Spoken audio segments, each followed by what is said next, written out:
good afternoon, and welcome to Training Camp Wrap-Up, presented by the UPMC Health Plan. I'm Mike Prisuta, joined by Craig Wolfley. We're here at St. Vincent College, wrapping up day 15 on the practice fields. Wolf, just one more day of practice here at the Steelers' summer home. Tomorrow's an off day, then they'll be back out here Wednesday, and I think I see a little tear in the eye. You know, it's one of those things as we gradually bring to close yet another training camp.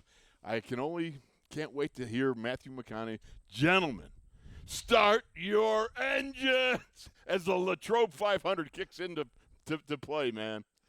Can you explain for our less initiated viewership what the Latrobe 500 Exactly. entails? The Latrobe 500 was first named, that I remember, back in 1980 as a rookie. I was here.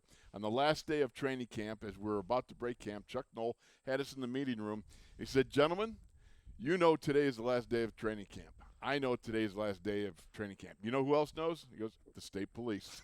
They're out there on Route 30. He goes, "Let's conduct ourselves wisely." And I just reiterated that to a couple of Pennsylvania's finest yesterday, and they agreed.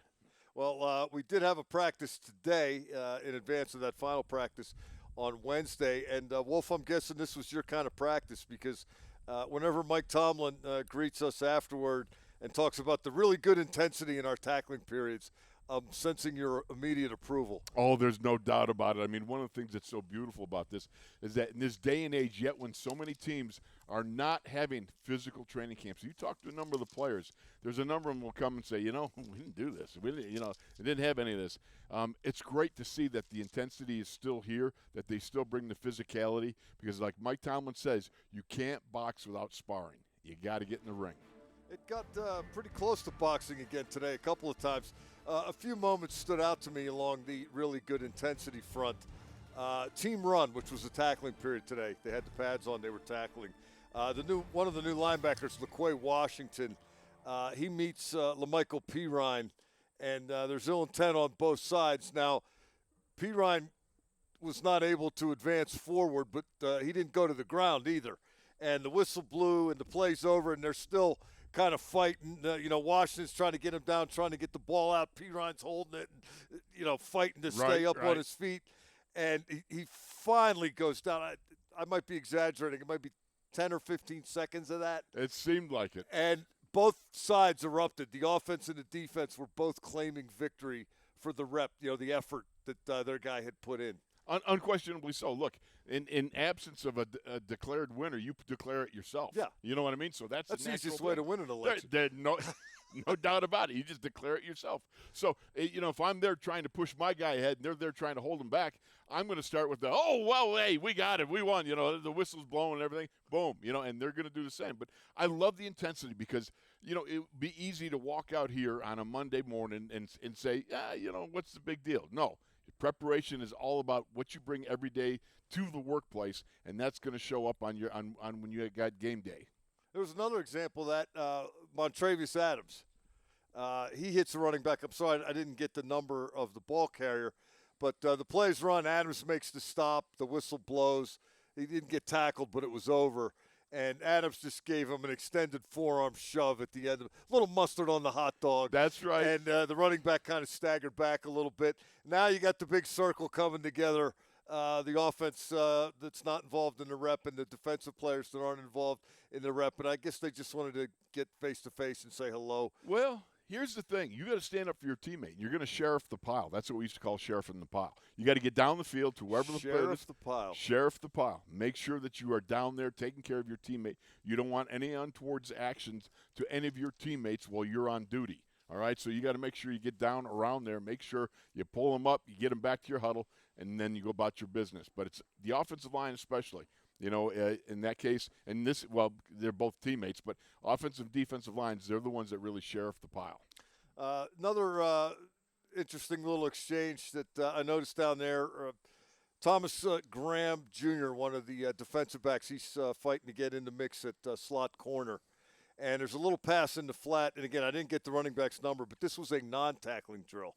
So Graham reads it, flies up, wraps with both hands, and then slides down the back's legs and disengages. So, you're not tackling during a non-tackling drill.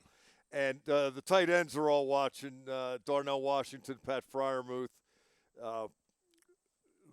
Michael Pruitt, and they start chirping about a missed tackle, and the guy ran through him, and Graham starts screaming back, tackle for loss, tackle for loss. And, Mike Tomlin's right in the vicinity there, but just there's been a lot of back and forth like that this camp. It's been a loud camp. It has been a loud camp. It's been an intense camp. It's been one that brings out the energies of both units, and they go out and they compete, and that's exactly what you want.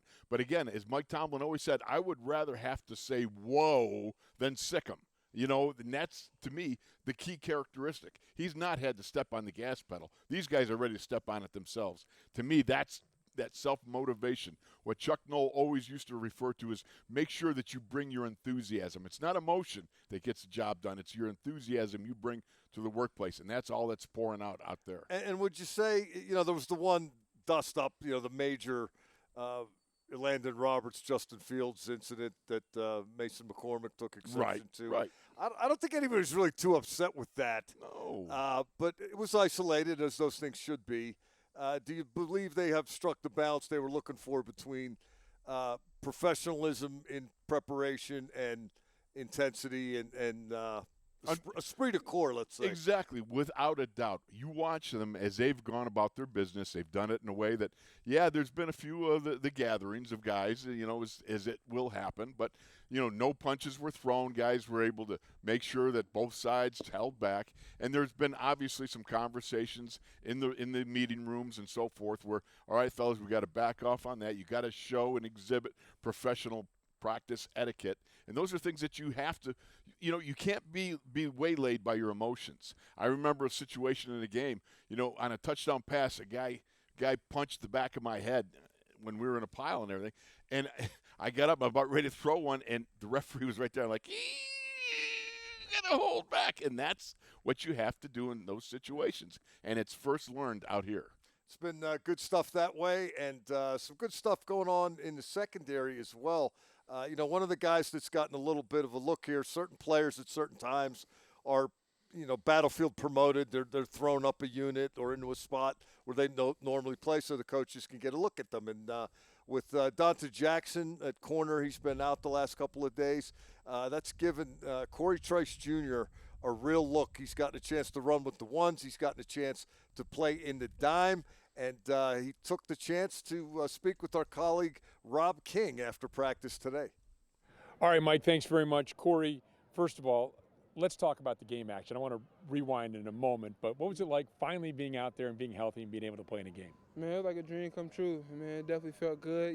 I've been waiting for a long time, and, whenever the opportunity presented itself, I was ready. So let's talk about your injury and the rehab process and when you really felt like, okay, I can let out a breath. I finally feel 100% healthy. It's not really more like the 100% healthy thing. It's more so like this is the best I'm gonna feel right now. So my rehab process, all that went good. Surgery went good, and after my surgery, I woke up. They told me everything I need to do. Just to grind and just keep working on myself, keep working on my body, and whenever I really felt like it was time is when I came back from after the break in July we had. We had to report back for camp. So what's it been like working with this group of receivers, different group from a year ago? Oh, yeah, man, it's great, man. Like, everybody got something different. Like, every time I go up against a new guy, they got a different skill set that I'm most likely going to see in the game. So it's definitely great. We were just listening to Arthur Smith, and he talked about, look, a lot of guys, offense, defense, they need to get a helmet by being good on special teams. How much is that important to you right now at this juncture? Oh, it's very important. That's one thing they definitely emphasize here in Pittsburgh, special teams. So, I always knew that was going to, probably be my role coming into it, and I don't mind getting it in like that. So, whatever they want me to do, I'm going to do it 110%. So, yeah, special team definitely huge.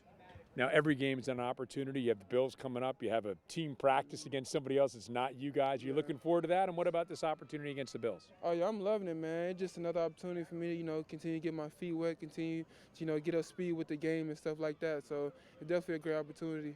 Cory, thank you very much for the time. Sure appreciate it. Yes, sir. Appreciate you. All right, Mike, back to you. You know, Wolf, that's a guy who just flashed oh so briefly last year. Got hurt very early in camp, but had been looking good in the spring. There's a lot of potential there, and we're starting to see him get looks not only with the first team the last couple days on outside corner, but in the six defensive backs dime. And I don't know. I think maybe he ends up being one of the gunners or one of the vices.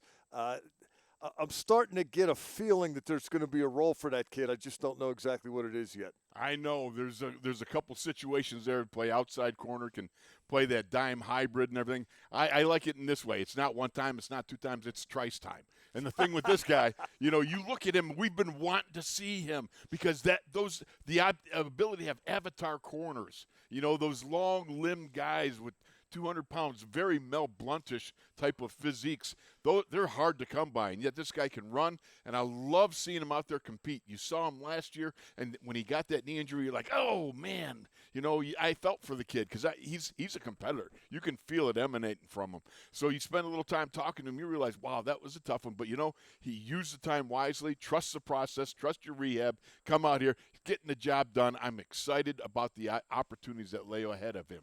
Yeah, and I think, you know, the Steelers will probably leave here on Wednesday, Wolf. They're still sorting out the cornerback position beyond the two starters, Jackson and Joey Porter Jr. They're still trying to figure out the slot. They're dealing with a lot of uncertainty still, but I think there are going to be options. There's no question. And the options are available. You know, we've seen Beanie Bishop have some good and some rough times. You know, we saw Anthony Everett, and you got yourself Graylin Arnold, all guys that can put their hand in the pile and get it done. But it's Cory Trice that I'm really intrigued by because that physique, that length, that ability to run and be able to reach out. And I mean, again, he's almost a mirror image of Joey Porter Jr., and you love that fact when you got a couple of guys that can really bring a bang and yet can run in man coverage and do all those things that, you know, the avatar corners can bring. We also saw a little bit more of Cordero Patterson today. He was back on the field for his second practice, did a little more than he did on Sunday, and that little bit more included scoring in 7 shots on an end around. Mike Tomlin asked about Patterson after practice today and gave one of my favorite I can't say this is a Tomlinism. It's an old cliche, but I love it. This is not his first rodeo. I don't think any of us are surprised he's capable and can swim in these waters. Do I need to remind you of the very same quote that you pulled off when we were at Super Bowl? Was it 45? It was the one in Dallas. I think that's 45, whatever. X and V and all that. Yeah, I know. I flunked math twice. So anyhow, don't hold me to that. But the point being, that was the very same quote. I love it. You know what? You're right. It's not his first rodeo. He's capable, and now you can put that capability out in full display for everybody. Yeah, just in case people don't remember that show from way back, we were doing a show in Dallas. And you and our good buddy Tunch had mentioned that you had been to the Texas Rodeo, which was going on in conjunction with Super Bowl week. And I mentioned to you guys I had gone 2 nights ago, and then I went again last night as we're doing the show. Yes. And you know what I said to them upon arrival, this is not my first rodeo. And I was so jealous. It was such a well-timed drop. I loved it, you know, and it was a great time. But he's right, you know, I mean, you understand. He's been down this road before, and now he's got to continue that run. Same thing for Dean Lowry, who's getting back into the mix. Veteran guys, but they still got to show that they're who we think they are, right? No question about it. When you've missed this extended periods like that. Yeah, he had at one time, I think he had some pectoral problem or something like that, comes off the pup, whatever it is. But I expect him to be one of those relief guys. He's going to be able to provide some good relief, both to Cam Hayward, both to Larry Ogunjobi and so forth. I think he's a good, solid veteran that can apply reps each and every week, and I certainly expect him to come out and show that his capabilities. He's a big, strong guy, got big, strong hands. You know, he's able to operate in the blood sport that is the trenches. That's going to do it for us today. Off day tomorrow. I'll be back with Max Starks on Wednesday morning at 10:30 for Training Camp Live. Until then, for Craig Wolfley, I'm Mike Prisuta. This has been Training Camp Wrap-Up, brought to you by the UPMC Health Plan.